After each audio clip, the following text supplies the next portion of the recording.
السلام علیکم ورحمۃ اللہ وبرکاتہ۔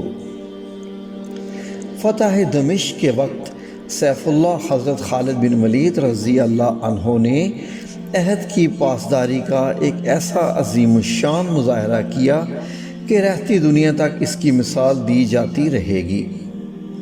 حضرت خالد بن ولید رضی اللہ عنہ مجاہدین کی مٹھی بھر فوج کے ساتھ ملک شام کے دارالسلطنت دمشق کا محاصرہ کیے ہوئے تھے۔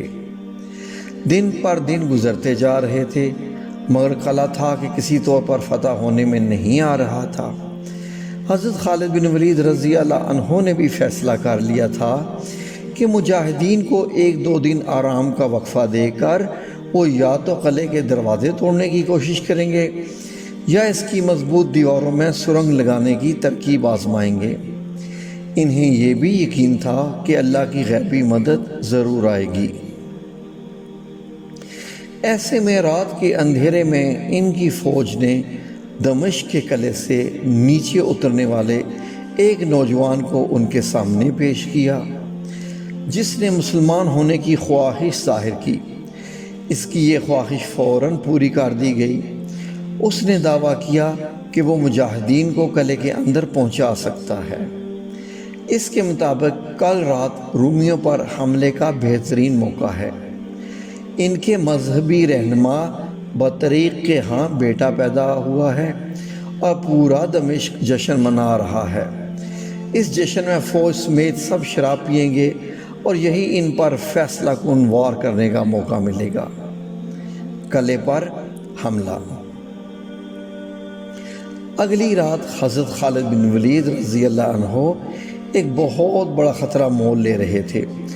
انہوں نے حضرت ابو عبیدہ بن جراح رضی اللہ عنہ اور دوسرے ماتحت سالاروں کو اپنے اس منصوبے سے آگاہ کیا تھا، اور نہ ہی وہ کوئی اور زیادہ فوج اپنے ہمراہ لے جا رہے تھے۔ وہ یہ کام انتہائی رازداری سے کرنا چاہتے تھے۔ صرف 100 مجاہد جنگجوؤں کو قلعے پر شب خون مارنے کے لیے منتخب کیا گیا۔ سب سے پہلے حضرت خالد بن ولید رضی اللہ عنہ، پھر 9 مسلم نوجوان یونس بن مرقس، پھر ققا، اور آخر میں 100 مجاہد کمندوں کے ذریعے سے مشرقی دروازے کی طرف سے قلعے کے اندر داخل ہو گئے۔ انتہائی خطرناک مرحلہ قریب آ چکا تھا۔ جو ہی وہ دیوار سے اترے، انہیں رومی فوجیوں کی باتیں سنائی دی۔ حضرت خالد بن ولید رضی اللہ عنہ کے کہنے پر یونس بن مرقس نے رومی زبان میں باروب لہجے کے ساتھ ان رومی فوجیوں کو کہا، آگے چلو۔ رومی پہرے دار سمجھے کہ یہ حکم ہے، ان کے کسی افسر نے دیا ہے۔ وہ دروازے پر اپنی اپنی جگہ چھوڑ کر آگے بڑھتے گئے۔ اتنے میں مجاہد تیار ہو چکے تھے۔ انہوں نے پہرے داروں کو سنبھلنے کا موقع ہی نہ دیا اور آنن فانن ان کا قصہ تمام کر دیا۔ راہ میں آنے والے ہر رومی پہرے دار سے یہی سلوک کیا گیا، اور آخر کار بہت سی زنجیروں اور بھاری بھرکم تالوں سے بند دروازہ کھول دیا گیا۔ حضرت خالد بن ولید رضی اللہ عنہ کا اپنا دستہ اس کے لیے پہلے سے تیار کھڑا تھا۔ وہ قلعے میں داخل ہو گیا اور رومی فوج کے دستوں کے ساتھ جنگ شروع ہوگی۔ حضرت خالد بن ولید رضی اللہ عنہ بہادری کی بے مثال جوہر دکھاتے ہوئے آگے بڑھتے گئے۔ رومی دستے بھی اسلامی سپاہیوں کے آگے ڈٹ گئے، مگر حضرت خالد رضی اللہ عنہ کا دستہ ان پر آہستہ آہستہ غالب آتا جا رہا تھا۔ طلوع آفتاب تک مسلمان اس جنگ کو تقریباً جیت چکے تھے۔ مسلمان سپاہی اب آگے بڑھے تو حیرت انگیز بات یہ ہوئی کہ اب ان کے سامنے کوئی رومی سپاہی نہیں آ رہا تھا۔ انہوں نے اسے دشمن کی چال سمجھا اور پھونک پھونک کا قدم بڑھانے لگے۔ جب وہ مرکزی گرجے کے پاس پہنچے تو وہاں سے اس کہانی کے نئے موڑ کا آغاز ہوا۔ حضرت خالد بن ولید رضی اللہ عنہ اور حضرت ابو عبیدہ رضی اللہ عنہ۔ حضرت خالد بن ولید اپنے دستے کے ساتھ گرجے کی طرف آ نکلے تو سامنے ایک حیرت انگیز منظر تھا۔ حضرت ابو عبیدہ رضی اللہ عنہ نہایت پرامن انداز میں سامنے سے آ رہے تھے۔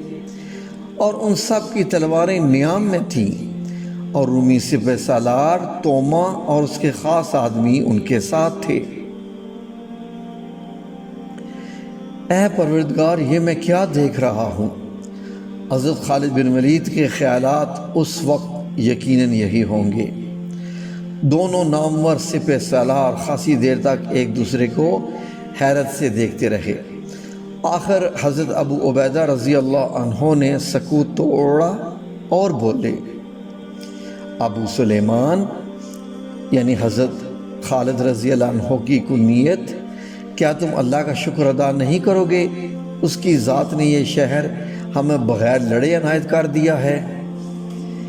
حضرت خالد بن ولید رضی اللہ عنہ نے کہا کہ صلح کی بات کرتے ہو ابو عبیدہ، کیا آپ دیکھ نہیں رہے کہ میں نے لڑ کر یہ شہر حاصل کیا ہے؟ اللہ کی قسم، میں خود اس شہر میں داخل ہوا ہوں، میں نے تلوار چلائی ہے اور میرے ساتھیوں پر تلوار چلی ہے، وہ شہید ہوئے ہیں۔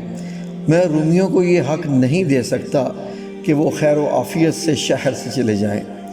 ان کا خزانہ اور مال ہمارا مال غنیمت ہے۔ میں نہیں سمجھ سکا یہ صلح کس نے اور کیوں کی ہے۔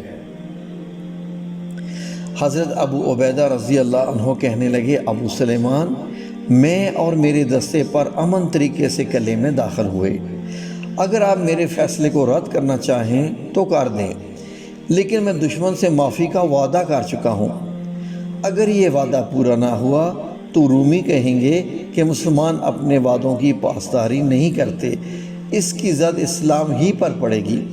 حضرت خالد بن ولید رضی اللہ عنہ کی ننگی تلوار سے ابھی بھی خون ٹپک رہا تھا۔ ان کے ساتھیوں کا بھی یہی حال تھا، ان میں کئی زخمی بھی تھے۔ انہوں نے پورا دن لڑ کر فتح حاصل کی تھی، مگر یہ صلح کیوں اور کیسے ہوئی اس بات کا کچھ علم نہیں تھا۔ پھر حضرت خالد بن ولید رضی اللہ عنہ اور ان کے ساتھی ساری سازش سمجھ گئے۔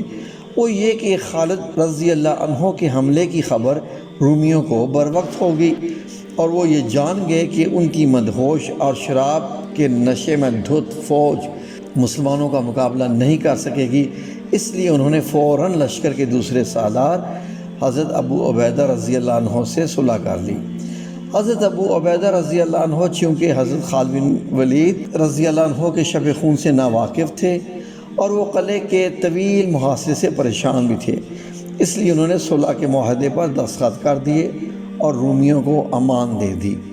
یہ احساس ہوتے ہی چند مجاہد توما اور اس کے ساتھیوں کو قتل کرنے کے لیے لپکے، مگر اس سے پہلے کہ وہ اپنے ارادے میں کامیاب ہوتے، حضرت ابو عبیدہ رضی اللہ عنہ لپک کر ان کے بیچ میں آگے فرمایا، خبردار، ان کی جان بخشی کا عہد کر چکا ہوں، عہد کی پاسداری اور اسلامی مجاہدین۔ حضرت خالد بن ولید رضی اللہ عنہ اور ان کے جانباز ساتھی غصے سے بپھر رہے تھے۔ وہ کسی طور رومیوں کو چھوڑنا نہیں چاہتے تھے۔ انہوں نے اس قلعے کو نہایت خطرناک مراحل سے گزر کر حاصل کیا تھا۔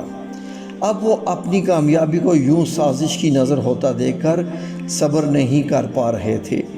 اب ایک طرف عہد کی پاسداری کا معاملہ تھا اور دوسری طرف مجاہدین کی قربانیاں۔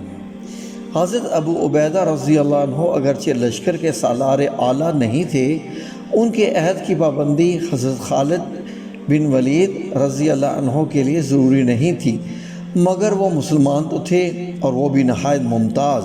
آخر جوش ہار گیا، غصے کو ناکامی ہوئی، عہد کی پاسداری ہوئی اور شیطان کو شکست۔ حضرت خالد بن ولید رضی اللہ عنہ نے بطور سالار اعلیٰ تاریخی فیصلہ کیا۔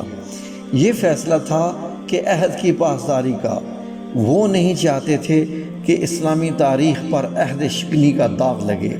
پھر جب رومی اپنا مال و دولت، اپنی جانیں، سب کچھ بچا لے کے جا رہے تھے تو حضرت خالد بن ولید رضی اللہ عنہ اور ان کے ساتھی دل پر پتھر رکھ کر انہیں جاتا دیکھ رہے تھے۔ وہ جانتے تھے کہ رومی اسی اسلحے اور اسی مال کے ساتھ کسی دوسری جگہ ان کے ساتھ جنگ لڑیں گے، لیکن وہ یہ بھی جانتے تھے کہ انہوں نے اسلام کے سچے اور بااصول مجاہدین ہونے کا انمٹ ثبوت دے دیا ہے۔